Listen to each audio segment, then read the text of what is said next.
அரும் தூய ஆவியே, உம் பிரசன்னத்தை வாஞ்சிக்கிறோம். நன்றி அப்பா, நன்றி நன்றி நன்றி அப்பா, ஸ்துதிக்கிறோம்ப்பா, நன்றி. இன்று நம் அப்பா நமக்கு தியானிக்க தந்திருக்கின்ற தலைப்பு மிக எளிதாக நம்மை பாவத்தில் விழ வைக்கக்கூடிய ஒரு சில பாவங்களை குறித்து தான் நம்ம இன்னைக்கு பார்க்க போகிறோம். உண்மையிலேயே இன்னைக்கு எனக்கு ரொம்ப ஆச்சரியமான ஒரு விஷயம் என்னன்னா, நம்ம ஆனி கிளாரா சிஸ்டர் இரக்கத்தின் ஜெபமாலை முழுவதுமே இந்த பாவத்தை குறித்து ஒப்பு கொடுத்து தான் அவங்க ஜெபித்தாங்க. அப்போ நம்ம அப்பா நம்ம கூட எவ்வளோ அழகா இடைபடுகிறார், நம்ம கூட எவ்வளோ அழகா பேசுகிறார் என்று நம்ம பார்க்கலாம். இதற்கு நம்ம இந்த பாவத்தை குறித்து பார்க்கும்போது, இந்த பாவத்தை குறித்து வேதத்தில் என்ன இறை வார்த்தைகள் கொடுக்கப்பட்டிருக்கிறது அப்படிங்கிறத முதல்ல ஒரு சின்ன ஒரு ஷார்ட்டாக ஒரு இதை நம்ம பார்த்துருவோம். யோவான் 8வது அதிகாரம் 34வது வசனம் சொல்லுகிறது. யோவான் 8:34 வசனம்.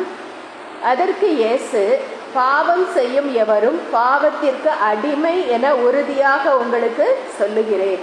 ஆமென். நம்ம எந்தெந்த பாவத்தை நம்ம விடாப்பிடியா செஞ்சுக்கிட்டே இருக்கிறோமோ அந்த பாவத்துக்கு நம்ம ஒரு அடிமைகளாகவே மாறி போகிறோம். இதுதான் நம்ம ஏசப்பா அழகாக சொல்லுகிறார். அன்று காயின் கோபம் கொண்டு தன் சகோதரன் மேல கோபம் கொண்டு இருக்கும்போது கூட நம்ம அப்பா இதை தான் சொல்லுவார், நீ நல்லது செய்யலைன்னா பாவம் உன்மேல வேட்க கொண்டு உன் வாயில்ல படுத்திருக்கோம், அதை நீ அடக்கி ஆள வேண்டும். இதுதான் நம்ம அப்பா அன்னைக்கு காயின்ட்ட சொன்னது தான் இன்னைக்கு நம்ம எல்லார்கிட்டையும் அதான் சொல்றாரு. நீங்க நல்லது செய்யலைன்னா, நாம எல்லாம் நல்லது செய்யலைன்னா இந்த பாவம் நம்ம வாயில்ல படுத்திருக்குமா. அதுதான் நம்ம பேதுரு கூட அழகாக சொல்லுவார். பேதுரு 2வது பேதுருல அவர் அழகாக சொல்லுவார், இந்த உங்கள் எதிரியான அலகை யாரை விழுங்கலாம் என்று கர்ஜிக்கும் சிங்கம் போல காத்து கொண்டிருக்கிறது அப்படின்னு சொல்லி போடப்பட்டிருக்கிறது. ஒவ்வொரு அந்த நம்ம கூட நம்ம சூழ்நிலைகள்ல பார்க்கலாம், ஒரு சின்ன ஒரு வாய்ப்பு கிடைச்சா கூட எப்படியாவது நம்ம அதை எதிர்பார்த்திருக்கவே மாட்டோம். ஒரு சில பாவங்கள்லாம் அந்த ஒரு சூழ்நிலை ஒரு இமைப்பொழுதுல நம்ம அந்த எந்த ஒரு தவறான வார்த்தைகளை பேசுறதாகட்டும், ஒரு செயலை செய்யறதாகட்டும், ஒரு சில நேரங்கள்ல மிகுந்த ஜாக்கிரதையா எச்சரிக்கையா இருந்தாலும் நம்ம கொஞ்சம் ஒரு இமை பொழுது நம்ம சூழ்நிலையை நம்ம மறக்கிற அந்த நொடியில நம்ம தவறான வார்த்தைகளை நம்ம வாயில கொடுக்கறதும், இந்த தவறான ஒரு செயலை செய்ய வைக்கிறதுக்கும் அந்த கொஞ்சம் நம்ம அசந்தா கூட சாத்தான் அதை செய்ய வைக்கிறதுக்கு அவன் வல்லவனாக இருக்கிறான். அப்படி இருக்கும்போது நம்ம பழைய ஏற்பாட்டிலலாம் அநேக இடத்துல நம்ம பார்க்கலாம், நீங்க செய்யற பாவத்தை நம்ம அப்பா சொல்லியிருப்பாரு, உங்கள் பிள்ளைகளின் பிள்ளைகள் மீது 3ஆம் 4ஆம் தலைமுறை வரை தண்டித்து தீர்ப்பேன் அப்படின்ட்டுலாம் சொல்லியிருப்பாரு. நம்ம பெற்றவங்க செய்யற பாவம் பிள்ளைகளுக்கு தான் போகும் அப்படின்ட்டுலாம் அப்பா அந்த பழைய ஏற்பாட்டின் துவக்க காலத்துல சொல்லியிருப்பாரு. அதன் பிறகு அவர் மீண்டுமாக எப்படி எசேக்கியேல்ல என்ன சொல்லியிருப்பாருன்னா, பாவம் எசேக்கியேல் 18வது அதிகாரம் 20வது வசனத்துல நம்ம பார்க்கலாம். எசேக்கியேல் 18:20 ஆகிய வசனத்துல பார்க்கலாம், பாவம் செய்பவரே சாவர், பிள்ளைகள் பெற்றோரின் குற்றத்தை சுமக்க மாட்டார்கள், அவ்வாறே பெற்றோரும் பிள்ளைகளின் குற்றத்தை சுமக்க மாட்டார்கள், நீதிமானின் நீதி அவன் மீது இருக்கும், பொல்லானின் பொல்லாங்கு அவன் மீது இருக்கும். இதுதான் இன்னைக்கு நம்ம அப்பா நமக்காக சொல்லியிருக்கிறது. இதுதான். ஏன்னா இன்னைக்கு பாவம் செய்கிறவங்க சிறு பிள்ளையிலிருந்து அந்த விவரம் தெரிய ஆரம்பிக்கிற பிள்ளையிலிருந்து பெரியவர்கள் வரைக்கும் பாவம் மிக மிக மிக பாவம் இந்த இறுதி காலத்துல மிக பாவம் அதிகரித்து கொண்டிருக்கிறது. நெறிகேடும் சீர்கேடுகளும் பெருகும், அன்பு தணிந்து போகும்னு நம்ம அப்பா சொன்ன மாதிரி இன்னைக்கு யாரு அந்த முன்னாடிலாம் சொல்லுவாங்க, சிறு பிள்ளைகள் தெய்வத்துக்கு சமம், அந்த பிள்ளைங்களுக்கு பாவம்லாம் தெரியாது. இன்னைக்கெல்லாம் சிறு பிள்ளைகள்ல இருந்து பெரியவங்க வரைக்கும் எளிதாக அந்த பாவத்துல விழுகிற சூழ்நிலை தான் இன்னைக்கு இருக்குது. அதனாலதான் நம்ம அப்பா அன்னைக்கே மாத்தினாரோ என்னமோ தெரியல, பாவம் செய்பவர்கள் தான் அந்த தண்டனையை அனுபவிப்பாங்க. மோசே கூட ஒரு இடத்துல அப்பா இஸ்ரேல் ஜனங்கள் அவருக்கு எதிராக பாவம் செய்யும் போது அங்க அந்த இஸ்ரேல் ஜனங்களுக்காக போய் மோசே ஜெபிப்பாரு. அப்பா அந்த மக்களை மன்னிச்சிருங்க, இவங்க செஞ்ச அந்த பாவத்தை நீங்க வேணா என்னோட பாவ கணக்குல சேர்த்துக்கோங்க, இந்த மக்களை மன்னிச்சிருங்க, கொண்டு போட்டுறாதுங்க அப்படிங்கும்போது நம்ம அப்பா அந்த இடத்துல அழகா மறுத்திருப்பாரு. இல்லை, யார் பாவம் செஞ்சாங்களோ அவங்க தான் தண்டனை அனுபவிப்பாங்க அப்படின்னு சொல்லி நம்ம அப்பா அழகா சொல்லியிருப்பாரு. இப்படித்தான் பாவத்தை குறித்து இறை வார்த்தைகள், அநேக இறை வார்த்தைகள் நமக்கு கற்றுக் கொடுக்கிறது. முதலாவதாக நம்ம பார்க்கலாம், நம்ம விளைவிக்கக்கூடிய பாவத்துல முதலாவது பாவமாக இன்னைக்கு நம்ம பார்க்க போகிறது ஆள் பார்த்து செயல்படக்கூடாது. இன்னைக்கு நிறைய பேர்கிட்ட அந்த பிரச்சனை இருக்குது. நிறைய பேர்கிட்ட ஒரு சின்ன சின்ன விஷயங்களாக கூட இருக்கலாம். ஆள் பார்க்கிறது அப்படிங்கிறது சர்வ சாதாரணமா இன்னைக்கு எல்லா இடத்துலையும் இருக்குது, எல்லா இடத்துலையும் இருக்குது. நம்மளையே எடுத்துக்கொண்டோம்னா சர்ச்சுக்கு போகும்போது கூட நம்ம பக்கத்துல உட்கார்றதுக்கு ஒருத்தர் உட்கார்றதுக்கு இடம் இருக்கும். யாராவது அப்படியே வருவாங்க, சுத்தி சுத்தி பார்த்து இடம் இல்லைன்னு வருவாங்க. நம்ம அவ்வளோ ஈஸியா நகர்ந்து இடம் கொடுக்க மாட்டோம். ஆனா யாரோ ஒருத்தர் நமக்கு மிக அறிமுகமானவர்கள் யாராவது ஒருத்தர் வாராங்க அப்படின்னு தெரிஞ்ச உடனே அவ்வளவு நேரம் கொடுக்க மனசில்லாத இருந்தது, டக்குன்னு அசைஞ்சு அவங்களுக்கு இடத்த கொடுத்துருவோம். அந்த மாதிரிதான் இன்னைக்கு சின்ன சின்ன விஷயங்கள்ல கூட ஆள் பார்த்து செயல்படக்கூடியவர்களாக நம்ம இன்னைக்கு இருக்கிறோம்.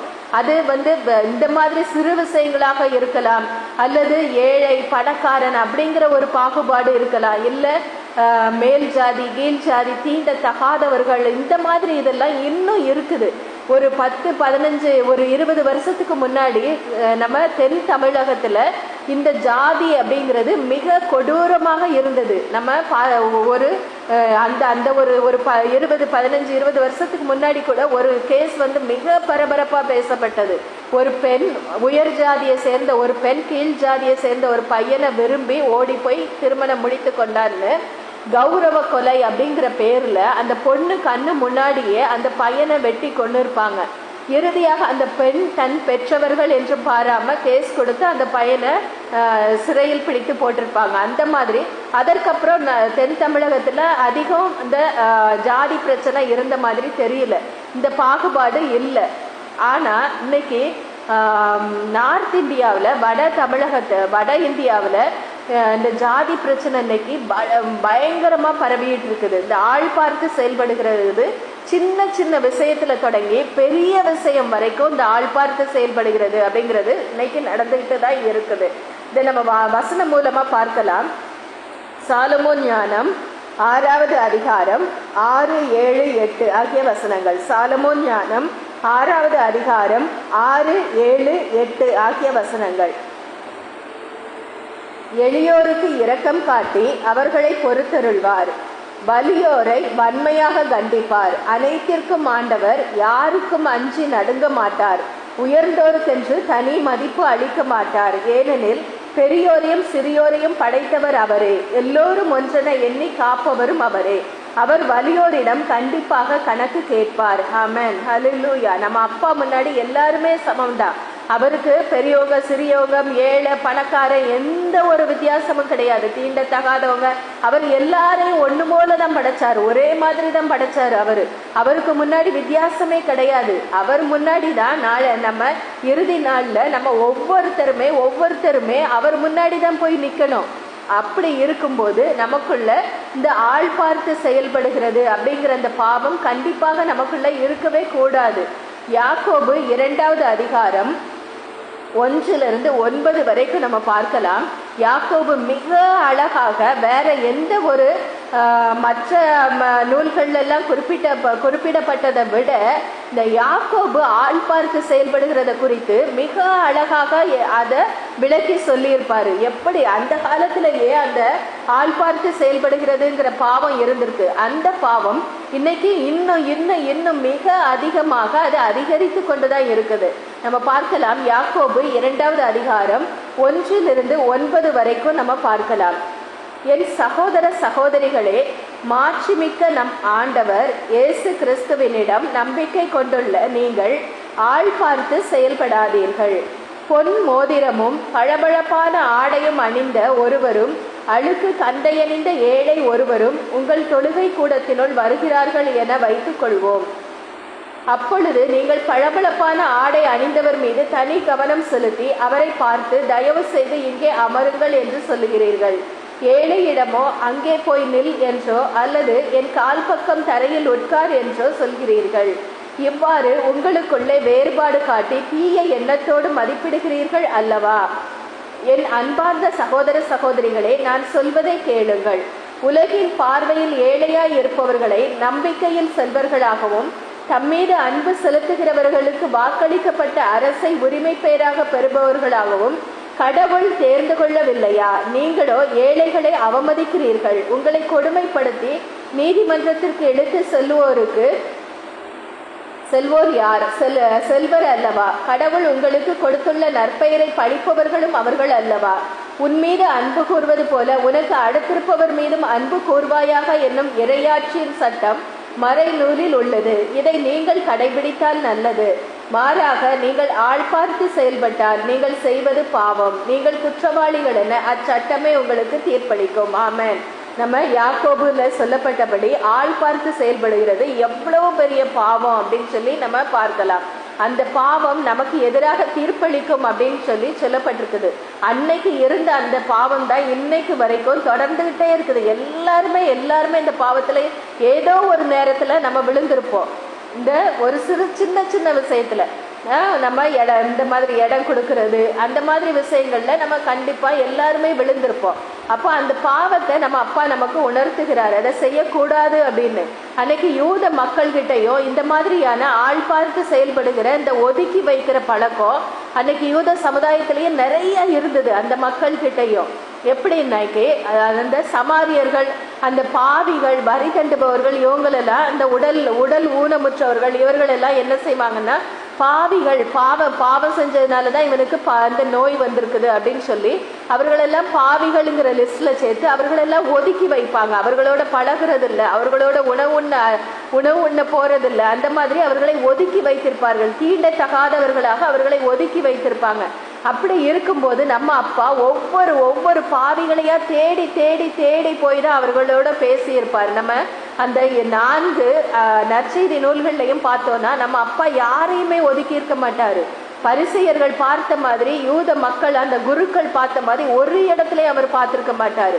இன்னும் சொல்ல போனா கூட அந்த சமாரிய பெண்ணை முழுக்க ஒதுக்கி வைத்திருப்பாங்க. அவங்களுக்குன்னு ஒரு இடத்த கொடுத்து ஒதுக்கி, இன்னைக்கு எப்படி கீழ் ஜாதி மக்களுக்குன்னு சொல்லி கிராமங்கள்ல எல்லாம் போனோம்னா அந்த கீழ் ஜாதி மக்களுக்குன்னு சொல்லி தனியாக ஒரு இடம் அவங்களுக்குன்னு ஒதுக்கப்பட்டிருக்கோம். அந்த இடத்துல தான் அவங்க இருக்கணும். அவங்களுக்குன்னு சொல்லி வீடு அரசாங்கமே வீடு கட்டி கொடுத்து அவங்க அங்கதான் வசிக்கணும். அந்த மாதிரியான ஒரு சூழ்நிலை இருக்குது.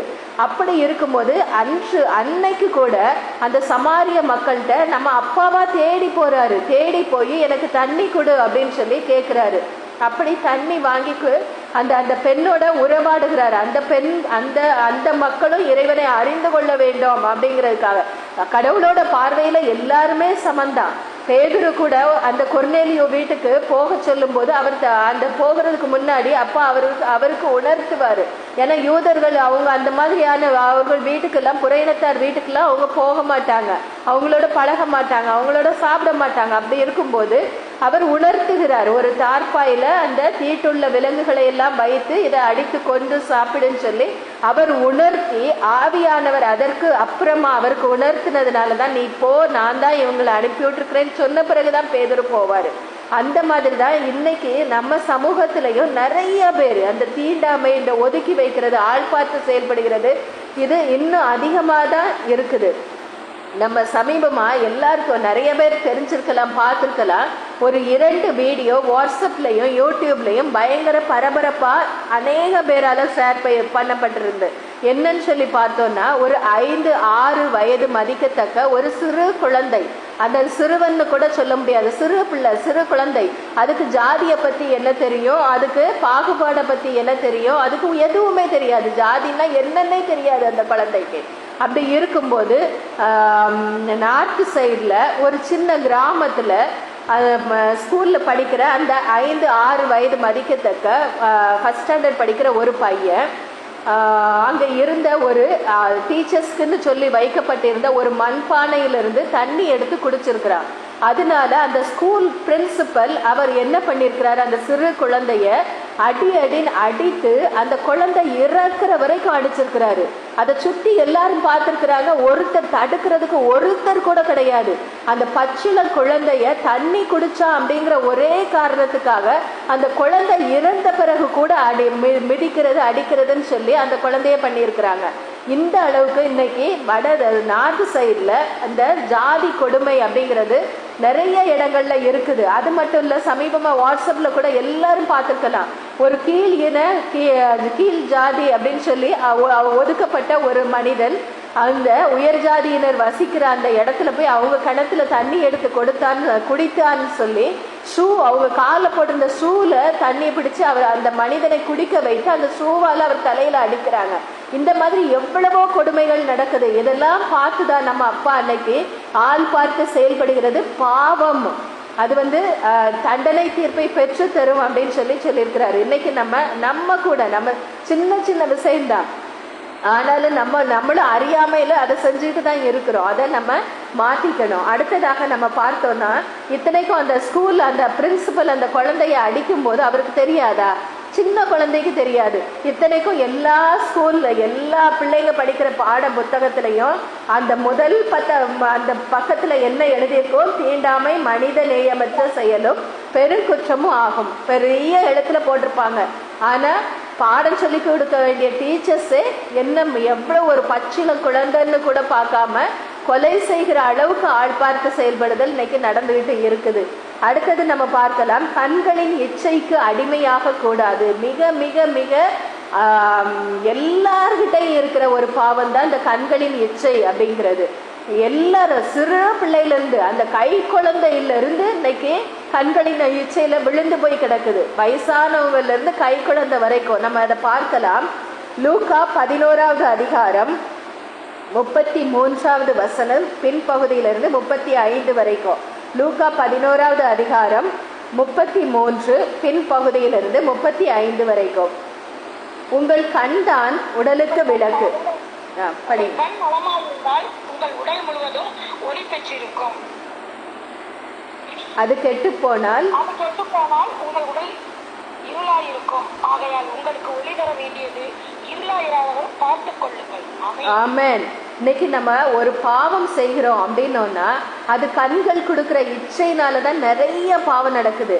கண்கள் தான் அந்த பாவத்துக்கு காரணமே. அதனாலதான் நம்ம அப்பா அழகா சொல்றாரு, ஒரு உடம்புல எத்தனையோ உறுப்புகள் இருக்குது. அப்படி இருக்கும்போது அந்த கண்ணு தான் விளக்கா இருக்குது. கண்ணு தான் பார்க்குது, கண்ணு தான் இச்சையை தூண்டுது, பேராசையை கொண்டு வருது, பார்க்க கூடாததையெல்லாம் பார்க்க சொல்லுகிறது, பாவத்துல விளைவிக்கிறதே அந்த கண்ணு தான். அதனாலதான் அப்பா சொல்லுறாரு, அந்த கண்ணு கெட்டு போச்சுன்னா எல்லாமே கெட்டு போயிரும் அப்படின்னு சொல்லி நம்ம அப்பா அழகா சொல்றாரு. ஆதியில நம்ம ஆதி பெற்றோர் என்ன பாவத்துல விழுந்து போனாங்க? பேராசையில விழுந்து போனாங்கன்னா அதுக்கு காரணம் கண்களால இச்சை. அந்த பழத்தை பார்க்கும்போது நம்ம வசனம் மூலம் பார்க்கலாம். தொடக்க நூல் 3வது அதிகாரம் 6வது வசனம். தொடக்க நூல் 3வது அதிகாரம் 6வது வசனம். அந்த மரம் உண்பதற்கு சுவையானதாகவும் கண்களுக்கு களிப்பூட்டுவதாகவும் அறிவு பெறுவதற்கு விரும்பத்தக்கதாகவும் இருந்ததை கண்டு பெண் அதன் பழத்தை பறித்து உண்டாள். அதை தன்னுடன் இருந்த தன் கணவருக்கும் கொடுத்தாள், அவனும் உண்டான். ஆமென், ஆமென். அந்த ஆதியிலேயே நம்ம பெற்றோர் வீழ்ந்து போயிட்டாங்க. கண்கள் அதுக்கு பாவம் எப்படி நுழைஞ்சிச்சு? கண்ணு மூலமா தான் நுழைஞ்சிச்சு. அன்னைக்கு பேராசையை தூண்டுகிறதுக்கு அந்த பழத்தை களி போட்டுக்கிற மாதிரி அது அவ்வளவு கண்களுக்கு விருந்தளிக்க கூடியதா இருந்ததா. அன்னைக்கு பேராசையை தூண்டுகிறதற்கு சாத்தான் கண்ணை தான் பயன்படுத்தினான். அன்னைக்கும் அதே மாதிரிதான். அன்னைக்குள்ள சூழ்நிலைக்கு பேச்சு அந்த கண்கள்ல ஒரு ஆசையை வர வச்சு பேச்சு மூலமா அந்த பெண்ணை ஏமாற்றி பாவத்தை கொண்டு வந்த. அன்னைக்கு டெக்னாலஜி அதிகமாயிருச்சுல்ல, அதனால எல்லார் கையிலையும் டிவி, எல்லார் வீட்லையும் டிவி, கையில செல்போன், எங்க போனாலும் கையில செல்போன். அந்த செல்போன் மூலமா எத்தனையோ பேர், எத்தனையோ பிள்ளைங்க, இன்னைக்கு சிறு பிள்ளைங்க கூட ஒரு சில பிள்ளைங்கள்லாம் பார்க்குறேன், பிள்ளைங்க சாப்பிடலை அப்படின்னாக்கி கையில செல்போனை கொடுத்துடுறாங்க. இல்லை அந்த பிள்ளை தொல்லை பண்ணாமல் இருக்கணுமா, அந்த பிள்ளை கையில் செல்ஃபோனை கொடுத்துறாங்க. அது பாட்டுக்கு அது இஷ்டத்துக்கு மணிக்கணக்காக அது பார்த்துக்கிட்டே இருக்குது. அப்படி சிறு குழந்தையிலிருந்து பெற்றோர்களாகிய நாமளே அன்னைக்கு செல்ஃபோனை கையில் கொடுத்து கெடுத்துக்கிட்டு அந்த பிள்ளைங்களை பாவத்தில் விழ வச்சுக்கிட்டு இருக்கிறோம். இன்னைக்கு டிவியில எத்தனையோ விளம்பரங்கள் வருது, பேராசையை தூண்டி விடுகிற மாதிரி எத்தனை எத்தனை விளம்பரங்கள். அதை எல்லாம் பார்த்து சிறு பிள்ளைகள் முதல் கொண்டு பெரியவங்க வரைக்கும் அந்த விளம்பரத்தை பார்த்து கண்களினால வருகிற அந்த இச்சை மூலமா தான் எத்தனையோ பேர் விழுந்து போறோம். சிறு பிள்ளைகளுக்கு அந்த உணவை ஏமாற்றி உணவுக்குரிய அந்த விளம்பரங்கள், சிறு சிறு பொருட்களுக்குரிய விளம்பரங்கள். அதே மாதிரி பெண்களுக்கு இன்னைக்கு எத்தனையோ அந்த டிவியை செல்போன் மூலமா தான் எத்தனையோ பாவங்கள் இன்னைக்கு வந்துட்டு இருக்குது. இன்னைக்கெல்லாம் பேராசையை தூண்டுறதுக்கு எப்படி விளம்பரம் கொடுக்குறாங்க. இப்போ இனி இந்த ஆடி மாசம் வந்துருச்சா ஒரே விளம்பரமா தான் இருக்கும். ஒன்று வாங்கினா முன்னாடியில 1 ஃப்ரீ அப்படிங்கிறது போய் இன்னைக்கு என்ன ஆயிடுச்சு, 1 வாங்கினா 4 ஃப்ரீ, 3 ஃப்ரீ. பெண்களுக்குள்ள பேராசை அன்னையிலிருந்து இன்னைக்கு வரைக்கும் சாத்தா தூண்டி விட்டுக்கிட்டே இருக்கிறான். ஒரு சீரியல் ஆகட்டும், நம்ம மனசுல நினைச்சிருப்போம் இதை நம்ம சீரியல் பார்க்க கூடாது, இந்த நிகழ்ச்சியை நம்ம பார்க்க கூடாது அப்படின்னு நினைச்சிருப்போம். ஆனா அங்க நம்ம என்ன செய்வோம், அங்க விழ வைக்கிறதுக்குன்னு ஒண்ணு வச்சிருப்பான் சாத்தான். என்னன்னா ப்ரமோ அப்படின்னு சொல்லி ஒண்ணு வச்சிருப்பான். ப்ரமோ தானே நம்ம பார்த்துருவோம் அப்படின்னு சொல்லி ப்ரமோ பார்த்துட்டு சீரியல் பார்க்க வேண்டாம், நம்ம அந்த ப்ரமோவை மட்டும் பார்த்துருவோம் அப்படின்னு சொல்லும்போது அந்த ப்ரமோல ஒண்ணுமே இல்லைன்னா அங்க பிரச்சனையே கிடையாது. இதுக்காக தான் நான் அந்த சீரியலே நம்ம பார்க்கறது இல்லைன்னு ஒரு ரீசனை நமக்கு நாமே சொல்லிட்டு நம்ம அதுல இருந்து வெளியில வந்துருவோம். ஒருவேளை அந்த ப்ரமோல பார்க்க தூண்டுற மாதிரி, கண்களுக்கு தூண்டுற மாதிரி, கண்களை பாவத்துல விழ வைக்கிற மாதிரி என்ன இருந்ததுன்னா என்னாச்சு, அது வரைக்கும் ஒரு 10-15 நாள் பார்க்காம விட்டுருப்போம். அதுக்கப்புறம் நான் ஸ்டாப் அதை பார்க்க ஆரம்பிச்சிருவோம். இதுதான் கண்களின் இச்சை, கண்களோட பாவம். கண்கள் மூலமா ஒவ்வொருத்தரையும் இன்னைக்கு நாம் சமீபமா பார்த்த ஒரு விஷயம், ரொம்ப ஃபீல் பண்ணி வருத்தமடைந்த ஒரு விஷயம். இந்த மே மாச லீவ்ல நம்ம ஒரு 6 மணிக்கு மேல பார்த்தோம்ல, முன்னாடிலாம் பிள்ளைங்களை வீட்டுக்கு வெளியில விளையாட அனுப்புவாங்க. அதுக்கப்புறம் ஒரு குறிப்பிட்ட நேரம் வந்தோடனே வீட்டுக்கு வர சொல்லுவாங்க. அந்த மாதிரி இருந்தது. இன்னைக்கு நான் பார்க்கிறேன் டெய்லி ஒரு 6 மணிக்கு மேல வீட்டு வாசல்ல ஒரு 6-7 பசங்க, நல்ல ஸ்கூல்ல படிக்கிற பசங்க, 14-15 வயசு உள்ள பசங்க, கையில செல்போன். ஒவ்வொருத்தனும் அந்த தெருவில் விளையாடலாம், ஓடி ஆடி விளையாடலாம், என்ன எவ்வளவோ இது இருக்குது. ஆனா அந்த பசங்க முழுக்க ஒவ்வொருத்தரும் கையில இருக்கிற செல்போனுக்குள்ள மண்டை கண்ணு எல்லாம் உள்ள போய் இருக்குது. அந்த மாதிரி உட்கார்ந்து இருக்கிறாங்க. அந்த மாதிரி இன்னைக்கு பாவம். முழிக்கிறது செல்போன்ல தான், தூங்க போறது செல்போனுக்கு தான். சிலை வழிபாடை பத்தி எவ்வளவோ பேசுறோம். ஆண்டவருக்கு முக்கியத்துவம் கொடுக்காம எதுக்கெல்லாம் முக்கியத்துவம் கொடுக்குறோமோ அது எல்லாமே சிலை வழிபாடு தான். இன்னைக்கு நம்ம பிள்ளைகள்ல இருந்து எல்லாருமே இந்த கண்கள்ல இச்சையில விழுந்து போய் கிடக்கிறோம். அதனாலதான் எசேக்கியேல்ல நம்ம ஆண்டவர் அழகா சொல்லியிருப்பாரு. எசேக்கியேல் 20வது அதிகாரம் 7வது வசனம். எசேக்கியேல் 20 7வது வசனம். மேலும் அவர்களை பார்த்து ஒவ்வொருவரும் தம் கண்களுக்கு விருந்தளிக்கும் அருவருப்பானவற்றை விட்டெறியட்டும். எகிப்தின் தெய்வ சிலைகளால் உங்களையே தீட்டுப்படுத்திக் கொள்ளாதீர்கள், நானே உங்கள் கடவுளாகிய ஆண்டவர் என்று சொன்னேன். ஆமென், ஹல்லேலூயா. அன்னைக்கே அப்பா சொல்லிட்டாரு, கண்ணுக்கு விருந்தளிக்குதா, உன் கண்ணுக்கு ரொம்ப எக்ஸைட்மெண்ட் ஆகுதா ஒரு விஷயத்தை பார்த்து, அதை தூக்கி எரி முதல்ல அப்படிங்கிறாரு. அது நம்ம ஒவ்வொருத்தருமே பண்ணணும். எல்லாருக்குள்ளயுமே அந்த பாவம் இருக்கும், எனக்குள்ளேயும் இருக்குது, எல்லாருக்குள்ளேயும் இருக்கும். அதை நம்ம விடுறதுக்கு முயற்சி பண்ணணும். அடுத்ததாக நம்ம பார்க்க போகிறது ஊனியல்பின் இச்சைகளுக்கு அடிமையாக கூடாது. அதை நம்ம பார்க்கலாம். வேதத்துல அழகா சொல்லப்பட்டிருக்குது, ஊனியல்புக்கு ஏற்ப வாழ்வோர் கடவுளுக்கு உகந்தவர்களாக இருக்கவே முடியாது. இதுதான் இறை வார்த்தை.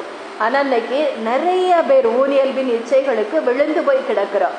அந்த ஊனியல்பின் இச்சைகள் எதெல்லாம் ஊனியல்பின் இச்சைகளை தூண்டக்கூடியது, எதெல்லாம் ஊனியல்பின் செயல்கள், எல்லாமே ஊனியல்பின் இச்சைகள் தான். அதை நம்ம பார்க்கலாம். கலாத்தியர் 5வது அதிகாரம் 19 21 வரை. கலாத்தியர் 5வது அதிகாரம் 19 21 வரைக்கும். ஊனியல்பின் செயல்கள் யாவருக்கும் தெளிவாய் தெரியும். அவை பார்த்தமை, கெட்ட நடத்தை, காமவெறி, சிலை வழிபாடு, பில்லி சூனியம், பகைமை, சண்டை சச்சரவு, பொறாமை, சீற்றம், கட்சி மனப்பான்மை, பிரிவினை, பிளவு, அழுக்காறு, குடிவெறி, களியாட்டம் முதலிலே ஆகும். இத்தகையவற்றை ஈடுபடுவோம் இறையாட்சியை உரிமை பெறாக அடைவதில்லை என்று நான் ஏற்கனவே சொன்னேன். அதை இப்போதும் மீண்டும் சொல்கிறேன். ஆமென், ஹல்லேலூயா. எதெல்லாம் ஊனியல்பின் செயல்களா இருக்குதோ அதுதான் நமக்குள்ள இச்சையா மாறுது. அந்த இப்போ ஒவ்வொரு அந்த ஊழியர்களின் இச்சைகளை குறித்தும் நம்ம பார்க்கலாம். முதலாவதாக நம்ம 10 கட்டளைகள்லயே அழகா சொல்லப்பட்டிருக்கோம், பிறருக்குரியவற்றை கவர்ந்திட விரும்பாதே. நம்ம அப்பா முதல்ல 10 கட்டளைகள்ல ஒன்னாவே கொடுத்துட்டாரு. ஆனா இன்னைக்கு ஊழியர்களின் இச்சைகளா அடுத்தவங்க பொருள் மேல ஆசைப்படுகிறது, அடுத்தவங்க பொருளை அபகரிக்க பார்க்கிறது. இது சிறு பிள்ளைகள்ல இருந்தே இது ஆரம்பிக்கும். நம்ம பிள்ளைங்க ஸ்கூல்ல படிக்கும் போது சின்ன சின்ன பிள்ளைங்க அறியாமைனால பக்கத்துல இருக்கிற பிள்ளைங்க பென்சிலோ ரப்பரோ தூக்கிட்டு வந்தா பெற்றவங்க கண்டிக்கணும். இது வேண்டாம், நீ எங்க இருந்து எடுத்தியோ எடுத்த இடத்துல நாளைக்கு கொண்டு போய் அப்படியே கொண்டு போய் வச்சிருக்கிறேன்னு சொல்லி நம்ம கண்டிச்சோம்னா அடுத்த நேரம் அந்த பிள்ளைங்க அதை செய்யாது. அப்படி செய்யாம தண்டிக்கப்படாம கண்டிக்காம விடப்பட்ட பிள்ளைகள் தான் பிற்காலத்துல என்ன பண்ணுது, சிறு சிறு பொருட்களை அபகரிச்சு பழகின பிள்ளைங்க தான் பெரிய ஆன பிறகு பெரிய பெரிய பொருட்களை அபகரிக்கிறதுக்கு பிறர்க்குரியவற்றை கவர்ந்திட விரும்புகிறது. பிறருக்குரியதை கவர்ந்திட விரும்புகிறதுங்கும் போது நம்ம 10 கட்டளைகள்ல சொன்னப்பட்ட மாதிரியே பொருட்கள் மட்டும் கிடையாது, நிலம், வீடு, இதெல்லாம் இன்னைக்கு எத்தனையோ பெரிய பெரிய பணக்காரங்கள்லாம் ஏமாத்தி அபகரிச்சுட்டு தான் இருக்கிறாங்க. ஆனா அது வெளியில வரவே செய்யாது, அவங்க வெளியில வர முடியாத அளவுக்கு அவங்க பார்த்துக்கிடுவாங்க. அந்த மாதிரி அது பழைய ஏற்பாட்டு காலத்திலிருந்தே அது இருந்திருக்குது. பிறருக்குரிய பொருளை கவர்ந்துடுறது பழைய ஏற்பாட்டு காலத்திலிருந்தே இருந்திருக்கிறது. அவர்களது மனைவியாகட்டும் பொருளாகட்டும், நம்ம தாவீது அரசரே அடுத்தவனோட மனைவியை தான் அபகரிச்சிருப்பாரு. அந்த மாதிரி பழைய ஏற்பாட்டு காலத்துல இருந்து இந்த பொருட்களை அபகரிக்கிறது அப்படிங்கிறது இருந்திருக்கும். அதே மாதிரி நம்ம பார்க்கலாம், ஆகாபு அரசன் எப்படி நாபோத்து அப்படிங்கிறவருடைய திராட்சை தோட்டத்தை அபகரிச்சு எடுத்திருப்பாரு. அதே மாதிரி இன்னைக்குள்ள காலகட்டத்திலையும் ஒவ்வொருத்தரும் அவரவருக்கு ஏற்றபடி அவரவரால் என்ன செய்ய முடியுமோ அதை செஞ்சு அடுத்தவங்களோட பொருட்களை அபகரிச்சுக்கிட்டு தான் இருக்கிறாங்க. இவங்களை குறித்து வேதத்துல என்ன சொல்லப்பட்டிருக்குது அதை நம்ம பார்க்கலாம். மீகா 2வது அதிகாரம் 1-2 ஆகிய வசனங்கள். மீகா 2வது அதிகாரம் 1-2 ஆகிய வசனங்கள். தங்கள் சாய்ந்து தீச்செயற்குரிய திட்டமிட்டு கொடுமை செய்ய முயல்பவர்களுக்கு ஐயோ கேடு. பொழுது புலர்ந்தவுடன் தங்கள் கை வலிமையினால் அவர்கள் அதை செய்து முடிக்கின்றார்கள். வயல்வெளிகள் மீது ஆசை கொண்டு அவற்றை பறித்துக் கொள்கின்றார்கள். வீடுகள் மேல் இச்சை கொண்டு அவற்றை கைப்பற்றிக் கொள்கின்றார்கள். ஆண்களை ஒடுக்கி அவர்கள் வீட்டையும் உரிமை சொத்தையும் பறிமுதல் செய்கின்றார்கள். ஆமென், ஆமென். இது அன்னைக்கு மட்டும் இல்ல, இன்னைக்கும் நடந்துகிட்டே இருக்கு. அன்னைக்குள்ளவங்க என்ன செஞ்சிருக்கிறாங்க, திட்டம் தீட்டு வாங்கலாம், இவங்ககிட்ட இப்படிலாம் பறிக்கணும் பிளான் போடுறது. இன்னைக்கு அப்படியெல்லாம் எந்த ஒரு பிளானும் போட வேண்டிய அவசியமே இல்லை. டிவி சீரியல்களை பார்த்தா போதும், அவங்களே ஈஸியா எல்லாருக்கும் அழகா சொல்லி கொடுக்குறாங்க. அடுத்தவங்க பொருளை எப்படி பறிக்கிறது, அடுத்தவங்க கணவரை எப்படி பறிக்கிறது, அந்த சீரியலை பார்த்தாலே போதும், எல்லாரும் எப்படி உட்கார்ந்து பிளான் போடுங்கிற அவசியமே இல்லை. அவனே எல்லாத்தையும் சொல்லி கொடுத்துருவான். சிறு பிள்ளையில இருந்து பெரியவங்க வரைக்கும் எல்லாருக்கும் சொல்லி கொடுக்குறான். அடுத்ததாக நம்ம பார்க்க போகிறது பரத்தமை, கெட்ட நடத்தை. இதை குறித்து நம்ம பார்க்கலாம். மத்தேயு 5வது அதிகாரம் 27-28 ஆகிய வசனங்கள். மத்தேயு 5வது அதிகாரம் 27-28. விபச்சாரம் என கூறப்பட்டிருப்பதை கேள்விப்பட்டிருக்கிறீர்கள். ஆனால் நான் உங்களுக்கு சொல்லுகிறேன், ஒரு பெண்ணை இச்சையுடன் நோக்கும் எவரும் தம் உள்ளத்தால் ஏற்கனவே அப்பெண்ணோடு விபச்சாரம் செய்தாயிற்று. ஆமென், ஆமென், ஹல்லேலூயா. கண்கள், இதுவும் கண்களால வரக்கூடிய இச்சை தான். பெண்கள் மூலமா வரக்கூடிய இது. அதனாலதான் வார்த்தை சொல்லுகிறது, மங்கையரின் அழகில் மயங்கி விடாதே, பெண்களின் மீது இச்சை கொள்ளாதேன்னு சொல்லி வார்த்தை சொல்லுகிறது. அந்த விபச்சாரம் ஆண்டவர் அருவருக்கிற ஒரு பாவம். அந்த பாவத்தை இன்னைக்கு நிறைய பேர் நம்ம வெளியில தெரியாம இருக்குது. நிறைய பேர் குடும்ப பெண்கள் கூட இன்னைக்கு சென்னையிலலாம் ஒரு ஆர்டிக்கிள்ல வாசிச்சேன். ஒரு குடும்ப பெண்கள் கூட சென்னையில இரவு நேரத்துல தெருக்கள்ல ஒதுங்கி நின்று விபச்சாரம் செய்யறாங்க. அதுக்குன்னு சொல்லி ஒரு குரூப் இருக்குது அப்படின்னு சொல்லி வாசிச்சேன். அதனால அப்பா நம்ம உடல் பரிசுத்த ஆவியானவர் தங்குகிற ஆலயம்னு சொல்லியிருக்கிறாரு. இன்னைக்கு அந்த விபச்சாரத்தின் மூலமாக நம்ம உடலை மட்டும் இல்ல, நம்ம ஆத்மாவையும் சேர்த்து கரைப்படுத்தி கொண்டு இருக்கிறோம். அடுத்ததாக நம்ம பார்க்க போகிறது குடிவெறி களியாட்டம். மிக மிக முக்கியமான பாவம் இன்னைக்கு. எல்லா பெரிய பெரிய சிட்டிஸ் எல்லாத்துலேயும் இருக்கிற மிக மிக மிக முக்கியமான பாவம் இன்னைக்கு சர்வ சாதாரணமாயிற்று. இந்த மதுபானம் அருந்துகிறது ஒரு ஃபேஷன் மாதிரி ஆயிற்று. நிறைய பொம்பளை பிள்ளைங்கள்லாம் சிகரெட் குடிக்கிறியா, மதுபானம் குடிக்கிறியா, ஓகே எனக்கு ஒன்றும் பிரச்சனை இல்லை அப்படின்னு சொல்கிற பிள்ளைங்க எத்தனையோ பேர் இருக்கிறாங்க இன்னைக்கு. அது ஃபேஷன்ங்கிற மாதிரி அது வந்து ஒரு பெருமைங்கிற அளவுக்கு அது இன்னைக்கு மாறிக்கிட்டு இருக்குது இன்னைக்கு உள்ள உலகத்தில். அதை குறித்து நம்ம வேதத்தில் என்ன சொல்லப்பட்டிருக்குது அப்படின்னு சொல்லி நம்ம பார்க்கலாம்.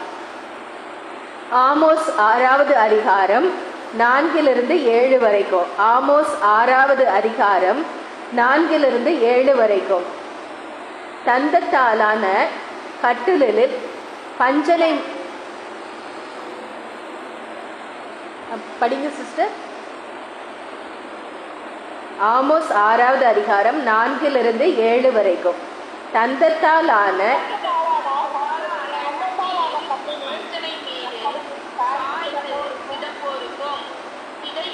வரும் ஆட்டுக்குட்டிகளையும் மரத்தில் இருந்து வரும் கொழுத்த கன்றுகளையும் உண்போருக்கும் ஐயோ கேடு. அவர்கள் நீரை ஒளி எழுப்பி அலறி தீர்க்கின்றார்கள். தாவீதை போல புதிய இசை கருவிகளை கண்டுபிடிக்கின்றார்கள். ஆமென் ஆமென் ஆமென். அடுத்தது இன்னும் இருக்குது சிஸ்டர். குடிக்கின்றார்கள். உயர்ந்த நறுமண எண்ணெயை தடவி கொள்கின்றார்கள். ஆகையால் அவர்கள் தான் முதலில் நாடு கடத்தப்படுவார்கள். அவர்களது இன்ப களிப்பும் இல்லாதொடியும். ஆமென் ஹல்லேலூயா. இன்னைக்கு எவ்வளவு அழகா, அன்னைக்கு எத்தனை வருஷத்துக்கு முன்னாடியே இன்னைக்கு நடக்கிற ஒரு பாவத்தை எவ்வளவு அழகா தீர்க்க தரிசனமா அப்பா சொல்லியிருக்கிறாரு பாருங்க. இன்னைக்கு எங்க பார்த்தாலும் ஃப்ரைடே ஈவினிங் ஆயிடுச்சா அல்லது சாட்டர்டே ஆயிடுச்சா, எங்க பார்த்தாலும் பார்ட்டின்னு சும்மா எதுக்கெடுத்தாலும் பார்ட்டி. அந்த ஈசிஆர் பக்கத்துல எல்லாம் அந்த ஒரு ஆய்வு சொல்லுது, ஈசிஆர் பக்கத்துல ஃப்ரைடேயோ இல்லை சாட்டர்டே நைட்டோ போனோம்னா அங்கே இருக்கிற அந்த பெரிய பெரிய பப்புன்னு சொல்லி வச்சுருக்குறாங்கல்ல, டிஸ்கோ நைட்டு ஃபுல்லாக நல்ல ட்ரிங்க்ஸ் அடிச்சுட்டு ஆண் பெண் வித்தியாசமே கிடையாது, எல்லாம் அதில் நறுமண தைலம்னு சொல்லியிருக்கிறாங்க. இன்னைக்கு அதுக்கு டிவிலேயே விளம்பரம் போடுறான். எவ்வளோ அருவருப்பான விளம்பரங்கள். கராத்தே படிக்க போன இடத்துல ஒரு விளம்பரம் வருது. அந்த பையன் எதிர்த்தால நிற்கிற அந்த பையன் ஏதோ ஸ்ப்ரே பண்ணிட்டு வந்திருக்கிறான். இந்த பெண்ணு அந்த கராத்தே பண்ண வேண்டிய பொண்ணு அவனை போய் அழைத்து கொண்டு நிற்கிறான். எவ்வளோ கேவலமாக இந்த பிள்ளைங்களை பாவத்தில் விழ வச்சுக்கிட்டு இருக்கிறாங்க. இதை தான் இந்த வேத வசனம் அவ்வளோ அருமையாக சொல்லுது. இன்னைக்கு நடக்கிறத அத்தனை வருஷத்துக்கு முன்னாடியே சொல்லியிருக்கிறாங்க. போய் ஆண்கள் பெண்களை மயக்கவும் பெண்கள் ஆண்களை மயக்கிறதும் இன்னைக்கு இருக்குது. அந்த மாதிரி இருவரும் சேர்ந்து இன்னைக்கு டிஜே இதில் சொல்லியிருக்கிறாங்கல்ல, தாவீது அரசரை போல புது புது இசைக்கருவிகளை உருவாக்கி அலறி தீர்க்கிறார்கள்னு. இன்னைக்கு அங்கே போனோன்னா டிஜேன்னு சொல்லியே ஒன்று வச்சு மியூசிக் அலற விட்டுட்டு எல்லாம் இஷ்டத்துக்கு ஆடுறதுங்க, தண்ணியை போட்டு ஆடுறது. இது எவ்வளோ பெரிய பாவம். இது பணக்காரவங்க இந்த மாதிரி செய்கிறாங்க. ஏழை எளிய மக்கள் என்ன செய்கிறாங்க, ஒன்றும் இல்லாதவங்க என்ன செய்கிறாங்க, நல்ல அவங்களால என்ன அவங்க வசதிக்கு என்ன வாங்கி குடிக்க முடியுமோ அதை குடிச்சிட்டு எத்தனை குடும்பங்கள் இன்னைக்கு நடுத்தருவில் நிற்குது. தானும் கஷ்டப்பட்டுக்கிட்டு வீட்டில் இருக்கிறவங்களையும் கஷ்டப்படுத்திக்கிட்டு எத்தனையோ வசதியாக வாழ்ந்தவங்க கூட இன்னைக்கு இந்த குடி போதையினால நடுத்தருவில் நிற்கக்கூடியவங்க எத்தனை பேர் இருக்கிறாங்க. அதனாலதான் அப்பா இந்த குடி போதையை குறித்து இவ்வளவு அழகாக சொல்லி வச்சிருக்கிறாரு. இன்னும் கூட ஒரு சிலர் பார்க்கலாம், யாரையாவது பழி வாங்கணும், ஒரு சிலர்லாம் யாரையாவது பழி வாங்கணும், இவங்களுக்கு குளிபறிக்கணும் அப்படின்னு நினைச்சாக்கி என்ன செய்யறாங்களா, அவங்கள கூடவே பழகி நல்ல நட்பா பழகிற மாதிரி பழகி அவர்களுக்கு அந்த குடி போதையை பழக்கி அவர்கள் அந்த அடிமையாகிற அளவுக்கு பழகி விடுறாங்களா. இன்னைக்கு நிறைய பேர் குடிக்கிறவங்கள பாருங்க, அந்த குடிக்கிறதுக்குன்னே ஒரு கூட்டம் சுத்தி அலையும். குடிக்கிறத நிப்பாட்டணும்னு நினைக்கிறவங்கள கூட விடாம அந்த குடிக்கிறவங்கள அந்த பழக்கத்துல இருந்து விடக்கூடாது அப்படின்னே ஒரு கூட்டம் அலைஞ்சிக்கிட்டே இருக்கும். இன்னைக்கு நிறைய பேரை பாருங்க, ஜெபிக்கிறதுக்கு ஃப்ரெண்டு சேர்க்கவே மாட்டாங்க. வாங்க வாரீங்களா, நம்ம 2 பேர் 3 பேர் சேர்ந்து ஜெபிக்கலாம் வாரீங்களா, 2-3 பேர் சேர்ந்து பைபிள் ரீட் பண்ணலாம் வாரீங்களான்னு யாராவது ஏதாவது கேட்டிருக்கிறாங்களா? வாரீங்களா, நம்ம எல்லாரும் சேர்ந்து ஒரு ஏழை எளிய மக்களுக்கு உதவி செஞ்சுட்டு வருவோம், ஆண்டரை பற்றி சொல்லிட்டு வருவோம் அப்படின்னு சொல்லி மிக மிக கொஞ்சம் பேர் தான் அந்த மாதிரி செஞ்சுட்டு இருக்கிறாங்க. அந்த மாதிரி சாதாரணமாக நம்ம யாராவது நான்லாம் பண்ணதே இல்லை, என்னை வைத்து நான் சொல்லுகிறேன், நம்ம இதை பண்ணுறதே இல்லை. ஆனால் சாத்தான் எவ்வளவு அழகாக செயல்படுகிறான் பாருங்க. இந்த தீய பழக்க வழக்கத்தை செய்கிறதுக்கு மட்டும் நம்ம கூட்டுக்கு ஆள் சேர்க்கிறது, வாங்க நம்ம 2 பேரும் சேர்ந்து பண்ணலாம், வாரீங்களா நம்ம போவோம் அப்படின்னு சொல்லி. இதுக்கு மட்டும் 4 பேர் 5 பேர் சேர்ந்து போகிறது. பாவம் செய்கிறதுக்கு எப்படி ஆள் சேர்த்து செய்கிறோமோ அதே மாதிரி நான் கடவுளுக்குரிய காரியத்தை செய்கிறதுக்கு யாரும் முன் வர்றதே இல்லை. அடுத்ததாக நம்ம பார்க்கலாம், பிறரை குற்றப்படுத்தக்கூடாது. அடுத்ததாக நம்ம பார்க்க போகிற பாவம் பிறரை குற்றப்படுத்தக்கூடாது. நம்ம முதல்ல பார்த்தோம் பாவத்தின் இது. முதல்ல ஆள் பார்த்து செயல்படக்கூடாது, அது பார்த்தோம். 2வதாக கண்களின் இச்சைக்கு அடிமையாக கூடாது பார்த்தோம். ஊனியத்தின் இச்சைகளுக்கு அடிமையாக கூடாதுன்னு பார்த்தோம். இப்பொழுது பிறரை குற்றப்படுத்தக்கூடாது. இது நம்ம எல்லாருமே ஈஸியாக நம்ம செய்கிற ஒரு பாவம் இந்த பிறரை குற்றப்படுத்துகிறது. நம்ம யாரையும் பழித்து பேசக்கூடாது அப்படின்னு நினைச்சா கூட ஒரு சில நேரங்களில் நம்மளை அறியாமலேயே நம்ம வாயில சாத்தா அதை வசனம் அழகா சொல்லுது, அலகை யாரை விழுங்கலாம் என கர்ஜிக்கும் சிங்கம் போல காத்துட்டு இருக்கிறான். நம்ம கவனிக்காத நேரத்துல நம்மளே அறியாம கூட நம்ம வாயில அந்த வார்த்தைகள், பிறரை குற்றப்படுத்துகிற வார்த்தைகள் எளிதாக நம்ம வாயில வரும். யாரு என்னன்னே தெரியாது, அவங்கள பத்தி யாருன்னே தெரியாது, ஆனாலும் ஈஸியா அவங்கள பார்த்து நம்ம தீர்ப்பிடுவோம். அந்த மாதிரி வார்த்தைகள் எளிதாக நம்ம வாயில வரும். நீதிமொழிகள் 16வது அதிகாரம் 27வது வசனம் சொல்லுகிறது. நீதிமொழிகள் 16வது அதிகாரம் 27வது வசனம் சொல்லுகிறது, பிறர் குற்றங்களை கிண்டி கிளறி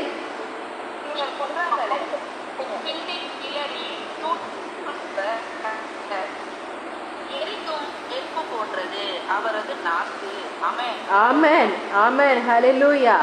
நம்ம ஈஸியா நம்ம எல்லாருமே செய்யற ஒரு பாவம் என்னன்னா, ஒருத்தர் பாவம் செஞ்சிருந்தாங்கன்னா அந்த பாவத்தை அவங்கள நம்ம பிள்ளைகளாகட்டும், இல்லை கணவராகட்டும், இல்லை மனைவி ஆகட்டும், இல்லை சகோதர சகோதரிகளாகட்டும், ஒரு பாவத்தை செஞ்சாங்க அப்படின்னாக்கி அவங்கள கண்டிக்கும். தனிமையில இருக்கும்போது கண்டிக்கணும். நம்ம அப்பா ஏசப்பா அதை தான் சொல்லி கொடுத்துருக்காரு, தனியா கூப்பிட்டு போய் கண்டி அப்படின்னு தான் சொல்லி கொடுத்துருக்கிறாரு.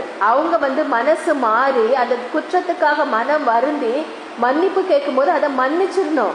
7 தடவை இல்லை, 7 தடவை 70 முறை மன்னி அப்படிங்கிறாரு நம்ம அப்பா. ஆனா நம்ம அநேக பேர் நம்ம செய்யற ஒரு காரியம், அந்த குற்றத்தை மீண்டும் மீண்டும் மீண்டும் மீண்டுமாக அவர்களை எடுத்து சொல்லி அந்த பாவத்திலிருந்து அவங்கள வெளியே வந்து மனம் குத்தப்பட்டவர்களா இருக்கிறவங்களுக்குள்ள நம்ம விடுறதே இல்லை.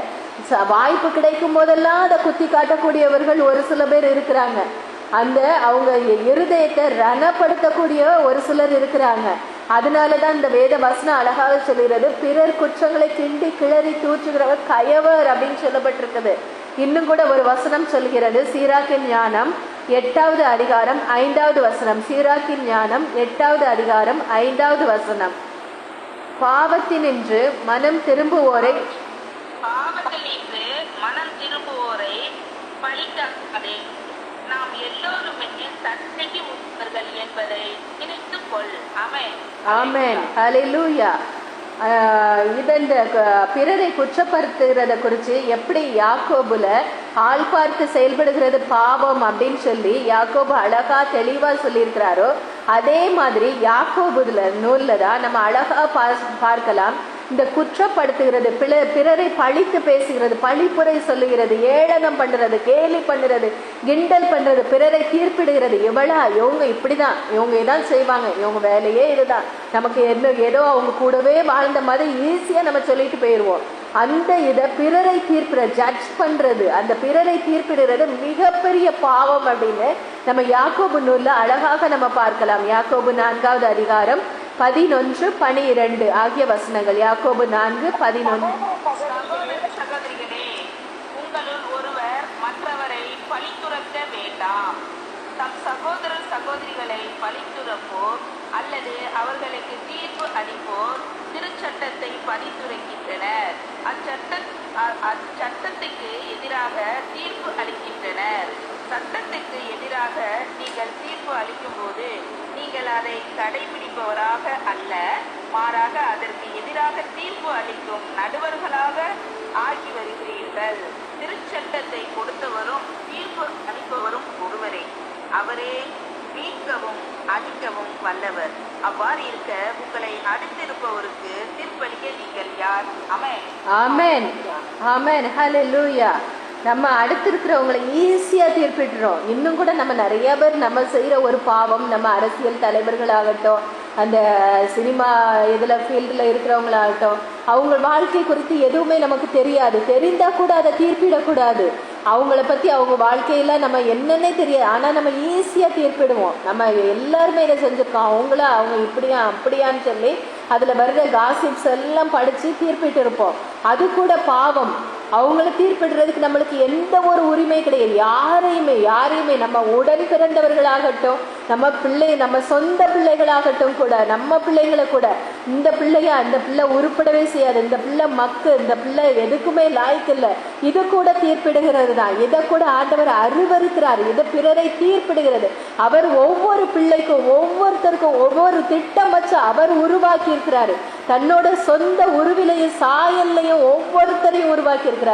அவர் உருவாக்கிய பிள்ளைகள், நாம எல்லாருமே கடவுளுடைய பணியாளர்கள், அவரோட சொந்த சாயல்ல உருவாக்கப்பட்டிருக்கிறவங்க. அப்படி இருக்கும்போது கடவுளுடைய பணியாளர்களாகிய பிறரை தீர்ப்பிடுகிறதுக்கு நமக்கு என்ன உரிமை இருக்குது? இன்னும் அதிகம் நம்ம பண்றது குருக்களையும் அருட் சகோதரிகளையும் தீர்ப்பிடுகிறது. அவங்க பண்ண மாதிரி நம்மளால பண்ணவே முடியாது. அவங்க எல்லாத்தையும் விட்டுட்டு வந்திருக்கிறாங்க. தங்களோட சுகம், உடல் சார்ந்த சுகங்கள், வீடு, அம்மா அப்பா, சொத்து சுகம் எல்லாத்தையும் விட்டுட்டு வந்திருக்கிறாங்க. அவங்கள மாதிரி நம்மளால இருக்கவே முடியாது. அதனாலதான் நம்ம இல்லற வாழ்க்கைக்கு வந்திருக்கிறோம். அப்பாவே அவர்களை உயர்த்தி இருக்கிறாரு. இந்த எனக்காக எல்லாத்தையும் விட்டவங்க நிலை வாழ்வுக்கு தகுதியுள்ளவர்களாக இருக்கிறாங்க. விண்ணகத்துல என்னோட அரியணையில் வீற்றிருப்பீர்கள் என்று சொல்லி அவர்களுக்கு அந்த உரிமையை கொடுத்திருக்கிறாரு. அப்படி இருக்கும்போது இன்னைக்கு நாமெல்லாம் எளிதாக குற்றம் சுமத்தக்கூடிய ஒருத்தர் யாருன்னா குருக்கள், அருட் சகோதரிகள். நம்ம கொஞ்சம் கூட யோசிக்கிறதே இல்லை. அந்த மாதிரி நம்மளுக்கு அறிந்தவர்களையும் தீர்ப்பிடுவோம், அறியாதவர்களையும் தீர்ப்பிடுவோம். அதனாலதான் நம்ம அப்பா சொல்றாரு, தீர்ப்பிட அழிக்கவும் வல்லவும் உரியவர் அவர். அவரோட வார்த்தை தான் இறுதி நாள்ல நமக்கெல்லாம் தீர்ப்பு கொடுக்க போகுது. அவரோட நடுவர் இருக்கைக்கு முன்னாடி தான் நம்ம எல்லாம் போய் நிக்க போறோம்.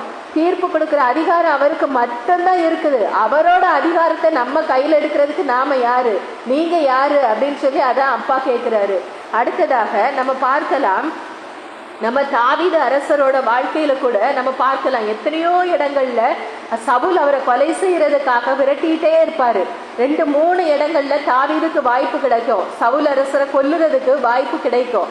அவங்க கூட இருக்கிறவங்க எல்லாம் இவரை கொன்று போட்டுருங்க, இவர் உங்களை இப்படி துரத்திக்கிட்டே அலையிறாருல்ல, பேசாம இதுல கொன்று போட்டுருவோம் அப்படின்னு சொல்லுவாங்க. ஆனா ஒரு இடத்துல கூட தாவீது அரசர் சவுல் அரசரை கொல்றதுக்கு முயற்சி கூட செஞ்சிருக்க மாட்டாரு. அவர் என்ன சொல்லுவார்னா, கடவுளால திருப்பொழிவு செய்தவர் மேல நான் கையே வைக்க மாட்டேன் அப்படின்னு சொல்லுவாரு. ஆனா அவருக்கு இருந்த அந்த வைராக்கியம் இன்னைக்கு நமக்கு இருக்குதா? கடவுளால் அருள்பொழிவு செய்யப்பட்டவர்களை நம்ம நாவனால எத்தனை பேர் எத்தனை நேரத்துல நம்ம பழித்து பேசியிருக்கிறோம், தீர்ப்பிட்டு இருக்கிறோம். இதுக்காக நம்ம மனம் வருந்தணும், நம்ம முயற்சி செய்யணும். அப்பா முடியலையா அவர்கிட்ட கேட்கணும். நம்மளால எல்லாம் ஒரு சில பாவத்துல இருந்து வெளியே வரவே முடியாது. நம்ம மனித பலத்தினால முடியாது. அப்போ நம்ம அப்பாட்ட ஜெபிக்கணும். ஜெபிக்கும் போது அவர் நமக்கு உதவி செய்ய வல்லவராக இருக்கிறார். ஆமென். ஹல்லேலூயா. அடுத்ததாக இதை நம்ம ரோமையர்ல கூட பார்க்கலாம். ரோமையர் 14வது அதிகாரம் 4வது வசனம். ரோமையர் 14:4வது வசனம். மற்றவருடைய வீட்டு வேலையாளிடம் குற்றம் காண்பது படிங்க.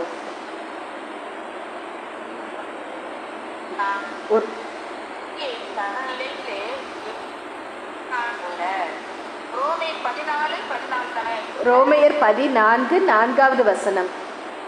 வேறொருவருடைய வீட்டு வேலையாளிடம் குற்றம் காண்பதற்கு உங்களுக்கு என்ன உரிமை இருக்கிறது? அவரு அவர் நன்கு செயலாற்றுகிறாரா இல்லையா என தீர்ப்பளிப்பது அவர் தலைவரின் பொறுப்பு. அவர் நன்குதான் செயல்படுவார், ஏனெனில் தலைவர் அவரை நன்கு செயல்பட வைக்க முடியும். ஆமேன், ஹல்லேலூயா. ஆமென், ஹல்லேலூயா. நம்ம அப்பா படைச்சிருக்கிறாருன்னா எல்லாருக்கும் ஒரு திட்டம் வச்சிருக்கிறார். அவர் ஒவ்வொருத்தரை பெயர் சொல்லி அழைச்சிருக்கிறாருன்னா அவங்ககிட்ட இருக்கிற குறைகள் நிறைகள் எல்லாமே தெரிஞ்சுதான் அழைச்சிருப்பாரு. அவங்கள உயர்த்தக்கூடிய அது அப்பாவுக்கு தெரியும். ஏற்ற காலத்துல அவர் பெயர் சொல்லி அழைச்சிருக்கிறாருன்னா அவர் கண்டிப்பா அதை செய்வாரு. நம்ம கூட இன்னும் ஒரு நிறைய பேர் செஞ்சிருக்கலாம். அந்த கூகுள் இணைப்புகள்ல பிரைஸ் அண்ட் வொர்ஷிப் பண்ணும்போது எத்தனையோ பேர் அந்த பிரைஸ் அண்ட் வொர்ஷிப் பண்ணும்போது அந்த ராகமே இருக்காது. அப்படி இருக்கும்போது நம்ம எத்தனை பேரை கேலி பண்ணியிருக்கிறோம். எத்தனை பேர் இவங்களுக்கெல்லாம் பாடவா தெரியுது, இவங்கெல்லாம் என்ன இவங்க பாடுறாங்க, இவங்களெல்லாம் யார் பிரைஸ் அண்ட் வொர்ஷிப் பண்ண விட்டதுன்னு எத்தனை பேர் கேள்வி கேட்டிருக்கலாம், எத்தனை பேர் தீர்ப்பிட்டு இருக்கலாம், எத்தனை பேர் இது பண்ணியிருக்கலாம்.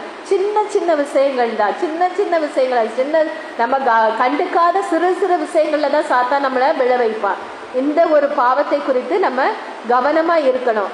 அடுத்ததாக நம்ம பார்க்க போகிறது சினம் கொள்ளுதல் கூடாது. ஆமென். நம்ம அடுத்த ஊழியல் வினிச்சை சினம், கோபம். இது நீதிமொழிகள் 29வது அதிகாரம் 22வது வசனம். நீதிமொழிகள் 29, 22 பார்க்கலாம். எளிதில் சினம் கொள்பவரால் சண்டை உண்டாகும். அவர் பல தீங்குகளுக்கு காரணமாவார். ஆமென், ஹல்லேலூயா. அதனாலதான் தாவீதரசர் திருப்பாடல்கள் நூல்ல அழகா சொல்லுவாரு, சினமுற்றாலும் பாவம் செய்யாதிருங்கள், படுக்கையில் உங்கள் உள்ளத்தோடு பேசி அமைதியா இருங்கள் அப்படின்னு சொல்லியிருப்பாரு. கோபம் வருதா அந்த நேரமே எந்த ரீசனுக்காக கோபம் வந்ததோ அதை நம்ம அப்ப யார்கிட்ட கோபம் வந்ததோ அவங்ககிட்ட ஒரு சிறிது நேரம் அமைதியா இருந்துட்டு பேசி தீர்த்து கொள்ளணும். அந்த கோபத்தை அப்படியே இழுத்து பிடிச்சு வச்சுட்டு காலங்காலமா கொண்டு போக கூடாது. நிறைய பேர்லாம் தன்னோட குடும்பத்துல யாரோ ஒருத்தருக்கு மூலமா கோபத்தை சினத்தினால சண்டை வந்திருக்கும். அது அப்படியே தலைமுறையா நீடிச்சிருக்கோம். இப்போ இருக்கிற தலைமுறைகிட்ட நீங்க எதுக்கு அவங்ககிட்ட பேசாம இருக்கிறீங்கன்னு கேட்டா எனக்கு தெரியாது. எங்க அப்பா பேசாம இருந்தா நாங்களும் பேசாம இருக்கிறோம், எங்க தாத்தா பேசாம இருந்தாங்க நாங்களும், என்ன ரீசன்னே தெரியாது. அந்த மாதிரி தலைமுறையா அந்த கோபத்தினால வருகிற பிரிவினைகள் அதிகமாக இருக்கும். அடுத்ததாக நம்ம பார்த்தோம்னா அந்த காயின் கூட கோபத்தினாலதான் அந்த கொலையை செய்கிறார். நம்ம அப்பா எச்சரித்தும் கூட அவன் அந்த கோபத்தினாலதான் முதல் பாவம், அந்த முதல் கொலை அந்த கோபம்ங்கிறதுனாலதான். அந்த கோபம் தான் எல்லா இதையும் கொண்டு வருது. நம்ம ஊழியர்வின் செயல்கள்ல பார்த்த மாதிரி இந்த கோபத்தினால என்னெல்லாம் கூட சேர்ந்து வருதுன்னா, பிரிவினை வருது, பகைமை வருது, சண்டை சச்சரவு வருது, பொறாமை வருது, சீற்றம், கட்சி மனப்பான்மை, இது எல்லாமே இந்த கோபத்தினால கூட சேர்ந்து வருது. இது எல்லாமே கோபத்தினாலதான் வருது. அன்னைக்கு நம்ம பார்த்தோம்னா எலியா மிகப்பெரிய இறைவாக்கினர், எலிசா மிகப்பெரிய இறைவாக்கினர். அவர் மேல எலியாவினுடைய பரிசுத்த ஆவியானவரின் அபிஷேகம் 2 மடங்காக அவர் மேல இருந்தது. ஆனாலும் அவர் ஒரு சிறு தவறு இல்ல, மிகப்பெரிய தவறு செய்வார். அப்பந்தான் எலியாவுடைய ஆவியானவருடைய அபிஷேகத்தை 2 மடங்காக வாங்கி கொண்டு அவர் வருவாரு. ஆனா இதை நம்ம பார்க்கலாம். 2 அரசர்கள் 2வது அதிகாரம் 23, 24 ஆகிய வசனங்கள். 2 அரசர்கள் 2வது அதிகாரம் 23, 24 ஆகிய வசனங்கள். அங்கிருந்து எலிசா பெத்தேலுக்கு ஏறி சென்றார். அவ்வாறே அவர் செல்லும் வழியில் சில சிறுவர் நகரை நின்று வந்து வலத்தை தலையா போ என்று ஏளனம் செய்தனர். எலிசா அவர்களை திரும்பி பார்த்து ஆண்டவரின் பெயரால் அவர்களை சபித்தார். உடனே காட்டிலிருந்து 2 பெண் கரடிகள் வெளிவந்து சிறுவர்களுள் 42 பேரை குதறி போட்டனர். பின்பு போதும் சிஸ்டர். ஆமென். இது அவ்வளோ பெரிய இறைவாக்கினர். அவர் செய்த ஒரு பாவம் இந்த கோபம். அவர் இந்த சின்ன பிள்ளைலாம் சேர்ந்து வழுக்கத்தலையான்னு சொன்ன உடனே அவருக்கு கோபம் என்ன செய்யற, சபிக்கிறாரு. ஆண்டவரோட பேரை சொல்லி சபிக்கிறாரு. அப்படி சபிச்ச உடனே 2 கரடி வந்து 42 பிள்ளைங்களை கடிச்சு கொதறி போட்டிருக்குது. இதனால அவருக்கு கிடைத்த தண்டனை என்ன தெரியுமா? அவர் படுக்கையில வாதையுற்று அந்த நோய்வாய்ப்பட்டு மிகுந்த வேதனைக்குள்ளாகி தான் அவர் இறந்திருக்கிறாரு. எவ்வளோ பெரிய பாவம்! அவர் வந்து அந்த இத்தனைக்கும் மிகப்பெரிய இறைவாக்கினர், யாருக்கும் அஞ்சி நடுங்காதவர்னு சொல்லி எலிசாவை குறித்து சொல்லப்பட்டிருக்கோம். அவரோட சிறு தடுமாற்றம், அந்த பெருமை, ஒரு இன்னும் சொல்ல போனா ஒரு பெருமை அவருக்குள்ள வந்திருக்கலாம். அந்த எலியாவோட எருமடங்கான ஆவி தனக்குள்ள வந்தோடனே ஒரு சிறு மேட்டிமை அவருக்குள்ள வந்திருக்கலாம். அந்த மேட்டிமை அவருக்குள்ள ஒரு கோபத்தை கொண்டு வருகிறது. இன்னைக்கு கோபத்தினால எத்தனை பேர் வீழ்ந்து கிடக்கிறோம்.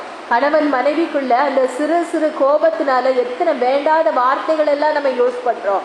கணவர் கோபமாக இருக்கிறாருன்னு தெரிஞ்சா மனைவி அமைதியா போயிடணும். மனைவி கோபமா இருக்கிறாங்கன்னு தெரிஞ்சா கணவரும் அந்த இடத்துல கொஞ்சம் அமைதியை கடைபிடிக்கணும். உண்மையை சொல்ல போனா என்னோட வாழ்க்கைய ஒரு சாட்சியா சொல்லுவேன்.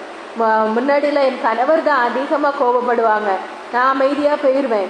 இப்பெல்லாம் அந்த 40 வயசுக்கு மேல அதிக கோபம் வரும்னு சொல்றாங்கல்ல, இப்பெல்லாம் நான் அதிகமா கோபப்பட்டா கூட என் கணவர் அமைதியா போய் விடுகிறார். இது ஆண்டவரை முன்வைத்து இதை நான் சாட்சியா சொல்றேன். அப்பாவுக்கு நன்றி செலுத்துறேன். அதனால மனைவி எல்லாம் கோபப்படணும்னு சொல்ல வரல. நம்ம அந்த கோபத்திலிருந்து வெளியே வர முயற்சி செய்யணும். மற்றவங்களை நம்ம வார்த்தைகளால ஒரு நாள் காயப்படுத்தவே கூடாது. அதுதான் நம்ம அப்பா விரும்புகிறார். அடுத்ததாக நம்ம பார்க்க போகிறது, குற்றம் சுமத்த காத்திருக்கும் சாத்தானும் நல்லதை ஆண்டவரிடம் எடுத்து செல்லும் வானதூதரும். நம்ம பாவம் செஞ்சோம்னா, நம்ம எப்படி ஒரு நல்லது பண்ணோம்னா, நம்ம கூடவே ஆண்டவர் நமக்குன்னு சொல்லி ஒரு வானதூதரை கொடுத்திருப்பாரு. அந்த வானதூதர் நம்ம நல்ல விஷயங்கள் ஒன்னொன்னு பண்ண அந்த நல்ல விஷயங்களை எடுத்துட்டு போய் ஆண்டவர்கிட்ட சமர்ப்பிப்பாராம். நீர் எனக்கு கொடுத்த பிள்ளை இந்த நல்ல காரியங்கள்லாம் செய்திருக்குது அப்படின்னு சொல்லி எடுத்து கொண்டு போய் கொடுப்பாராம். அதே மாதிரி நம்ம பாவம் செய்யும் போது நம்ம மீது குற்றம் சுமத்துறதுக்காக சாத்தானும் ரெடியா அங்க முன்னாடி போய் நிற்பானா. இதை நம்ம வேதத்தின் மூலமாக பார்க்கலாம். தோபித்து நம்ம குறித்து பார்த்தோம்னா, அவர் வாழ்க்கையில நிறைய தான தர்மங்கள் பண்ணியிருப்பாரு. ஏழை எளிய மக்களுக்கு உதவி செய்வார். பசியா இருக்கிறவங்களுக்கு சாப்பாடு கொடுப்பாரு.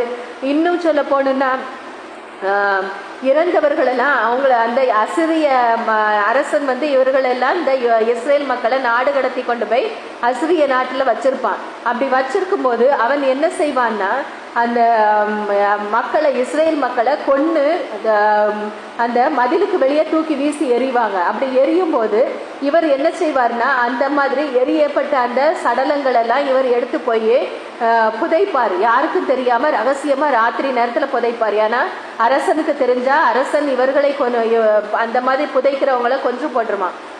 அதனால இவர் அதையும் செய்வார். தெருவில் போடப்பட்ட அனாதையா விடப்பட்ட சடலங்களை எடுத்து அடக்கம் செய்வார். அப்படி இவர் செய்த அனைத்து தர்ம காரியங்களும், அனைத்து நற்செயல்களும் ஆண்டவருக்கு முன்னாடி ஒரு தூதர் எடுத்து கொண்டு போனார். அவர் பெயர் தான் ரஃபேல். இதை குறித்து நம்ம பார்க்கலாம். தோபித்து 12வது அதிகாரம் 12 - 15 வரைக்கும். தோபித்து 12வது அதிகாரம் 12 - 15. நீங்களும் சாராவும் மன்றாடிய போது நான் தான் உங்கள் வேண்டுதல்களை எடுத்துச் சென்று ஆண்டவரின் மாட்சிமிகு திருமுன் ஒப்படைத்தேன்.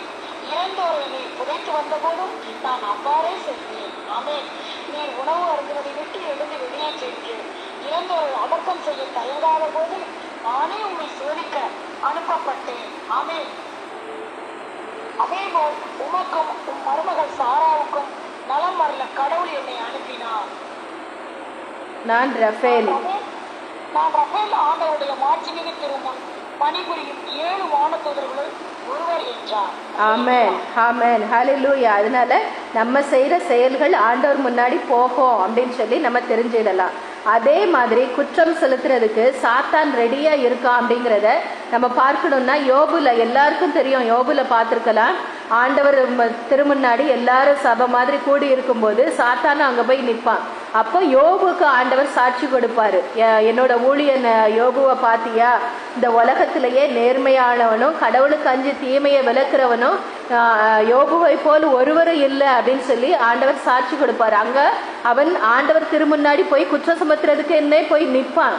இன்னொரு வசனம் கூட நம்ம பார்க்கலாம். செக்கரியா 3வது அதிகாரம் 1வது வசனத்துல நம்ம பார்க்கலாம். செக்கரியா 3:1. பின்பு அவர் தலைமை குருவாகிய யோசுவாவை எனக்கு காட்டினார்.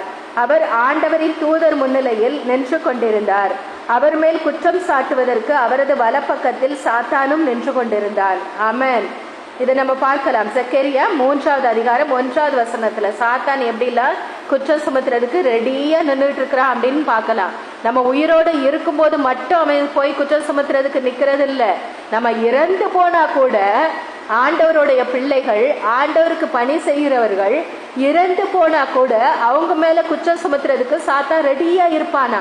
இதை வேதத்துல நம்ம பார்க்கலாம். மோசே எவ்வளவோ நல்ல காரியங்கள் செய்திருந்தோம், ஒரே ஒரு இடத்துல லேசா தவறி போயிருப்பாரு. ஆண்டவர் பாறையிட்ட போய் பேசு அப்படின்னு இருப்பாரு, இவர் பாறையை அடிச்சிருப்பாரு.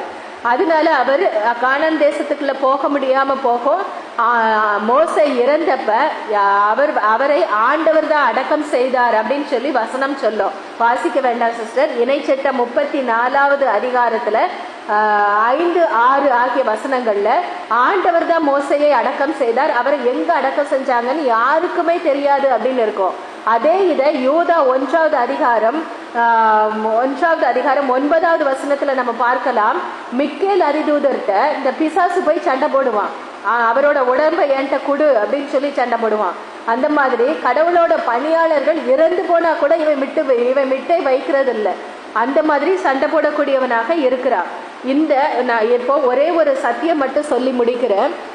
அந்த சாத்தான் இறந்த பிறகும் எத்தனையோ இறைவாக்கினர்கள் இருந்தாங்க விவிலியத்துல, எத்தனையோ பேர் இருக்கிறாங்க. எத்தனையோ பேர் அதுல எலிசா தவறி போயிருக்கிறாரு. எல்லாருமே ஒவ்வொரு சிறு தவறுகள் செய்யக்கூடியவங்க தான். எலியா பயந்து ஓடி போய் ஒளிந்தாரு. இந்த மாதிரி சின்ன சின்ன தவறுகள் எல்லாருமே சறுக்கி இருப்பாங்க. அப்படி இருக்கும்போது மோசையோட உடலுக்கு மட்டும் சாத்தான் ஏன் சண்டை போட்டான் அப்படிங்கிறது நம்ம அதுல ஒரு வேத சத்தியம் நிறைஞ்சிருக்குது. இது ஏன் சண்டை போட்டான் அப்படின்னு சொல்லி பார்த்தோம்னா, விவிலியத்துல எலியா நம்ம கடவுளோட படைப்பை எப்படி மனிதர்கள் எப்படி பிறந்து வர்றோமோ அதே மாதிரி இறக்கணும். அதுதான் கடவுளோட படைப்பு. இறப்பு எப்படி பிறப்பு இருக்குதோ அதே மாதிரி இறப்பும் முக்கியம். எலியா என்ன பண்ணுவாரு, நெருப்பின் குதிரைகளால ஆண்டவரால விண்ணகத்திற்கு எடுத்து செல்லப்பட்டிருப்பாரு. நம்ம மோசே எப்படின்னா, அவர் மோசேக்கு ஒரு சத்தியம் இருக்குது எப்படின்னா, திருவெளிப்பாடு 11வது அதிகாரம் 3, 6 ஆகிய வசனங்கள்ல நம்ம வாசிச்சோம்னா, நான் என் சாட்சிகளும் 3 சாட்சிகளும் இருவரை அனுப்புவேன். அவர்கள் சாக்குடை உடுத்தி 1260 நாளும் இறைவாக்குரைப்பார்கள். 6வது வசனம் படிங்க சிஸ்டர். தாங்கள் இறைவாக்குரைக்கும் காலத்தில் மழை பொழியாதவாறு வானத்தை அடைத்துவிட அவர்களுக்கு அதிகாரம் உண்டு. தாங்கள் விரும்பிய போதெல்லாம் தண்ணீரை இரத்தமாக மாற்றவும் மண்ணுலகை எல்லா வகை வாதைகளால் தாக்கவும் அவர்களுக்கு அதிகாரம் உண்டு. இது இறுதி காலத்துல நடக்க போகிற ஒரு காரியம். இதை திருவெளிப்பாடு நூல்ல நம்ம அப்பா யோவானுக்கு வெளிப்படுத்தி சொன்னது. அந்த இரு சாட்சிகள் யாரு அப்படின்னு சொல்லி நம்ம பார்த்தோம்னா, அதுக்குரிய விளக்கம் தான் கீழே இருக்கும். அவர்களால வானிலிருந்து நெருப்ப கொண்டு வர முடியும். அவர்களை தண்ணீரை இரத்தமாக்கவோ இல்ல வாதைகளால துன்புறுத்தவோ அவர்களால முடியும். இது மோசையும் எலியாவும் தான் இதெல்லாம் செஞ்சிருப்பாங்க. அப்படி இருக்கும்போது அவர் அந்த இறக்காம மேல சென்ற எலியா திரும்பி வருகிறாரு. அதே மாதிரி மோசே ஏன் திரும்பி வருகிறாரு அப்படின்னு சொல்லி நம்ம அந்த பிசாசு ஏன் அவரோட உடலுக்காக சண்டை போட்டான் அப்படின்னு சொல்லி பார்த்தோம்னா, அந்த பொதுவா நம்ம என்ன பண்ணுவாங்க, உடலை அடக்கம் பண்ணுவாங்க, இல்லைன்னா எரித்து விடுவாங்க. இதுக்கு ஐடியா என்னன்னா, அந்த உடலை பிடுங்கி எரித்து போட்டுட்டோம்னா அவர் மோசே திரும்பி வர முடியாது. அவரோட வருகையை அந்த மீண்டுமாக தன்னுடைய மக்களுக்கு இறைவாக்குரைத்து அந்த மக்கள்ல ஒரு சிலரை மீட்டு எடுத்து கொண்டு போகணுங்கிற ஆண்டவரின் திட்டத்துக்கு புறம்பாக அவன் தீட்டிய சதி திட்டம் தான் அது. மோசையோட உடம்பு கிடைத்தா அதை எரித்து விடலான்னு. நம்ம ஏசப்பாவுக்கு இந்த உலகத்துல பிறந்து வர்றதுக்கு ஒரு உடல் தேவைப்பட்டது. அதே மாதிரி மோசைய உடம்பை அழித்து விட்டாய்க்கு மோசையால வர முடியாதுன்னு அவனோட திட்டம். இது அப்பா எனக்கு வெளிப்படுத்தி கொடுத்த சத்தியம். இந்த சத்தியத்தோட நம்ம முடித்து கொள்ளலாம். ஜெபிப்போம். அப்பா நன்றி நன்றி நன்றி செலுத்துறோம்ப்பா.